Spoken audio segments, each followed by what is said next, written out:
Les gens de Kirjat Jearim prirent soin de l'arche de Dieu et honorèrent ainsi le Seigneur. Le tabernacle était à Shilo et l'arche dans la maison d'Abinadav. Cette situation dura environ 70 ans, 1 Samuel 7, 1. David voulut transporter l'arche à Jérusalem, 2 Samuel 6, 1, 11.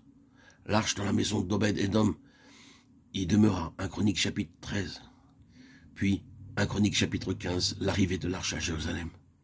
L'intention de David de ramener l'arche partait d'une bonne intention et devait se révéler par la suite une étape importante dans le déroulement du plan divin. David avait un réel fardeau concernant l'arche. Ne dit-il pas « Ramenons à nous l'arche de notre Dieu, car nous ne l'avons pas consulté au jour de Saül » 1 Chronique 13, 3. Le récit qui nous est fait dans 1 Chronique chapitre 13 montre toutefois que David n'avait reçu aucun ordre de Dieu pour réaliser cette intention.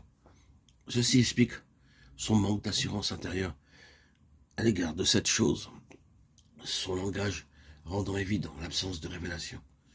Si vous le trouvez bon, et cela vient de l'Éternel, 1 Chronique 13, 2.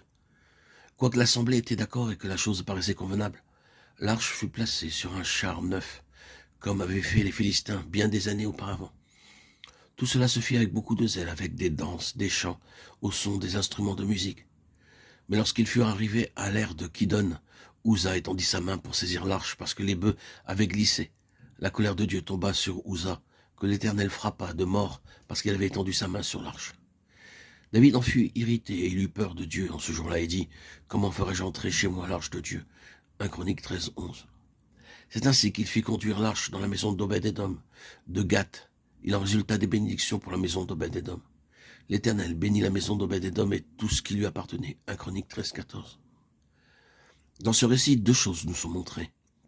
Bien que l'intention était juste et que la venue de l'arche à Jérusalem était un détail dans le déroulement du plan divin, David ne consulta pas Dieu afin de savoir comment cette intention devait être réalisée et agit comme avaient fait les Philistins.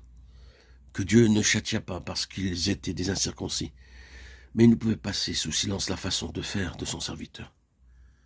Dans sa folie, David fut responsable de ce qui survint par la suite.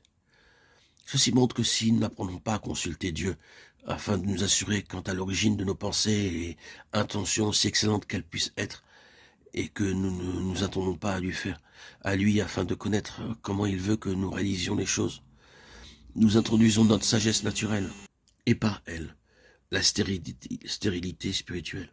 C'est l'explication de l'état spirituel dans le peuple de Dieu que nous sommes. Le Seigneur ne s'associera jamais à nos méthodes et ne suivra jamais nos pensées. La seconde chose est la mort d'Uza. Son intervention était en vue d'empêcher l'arche de glisser. Cependant, nous voyons que le jugement de Dieu fut immédiat.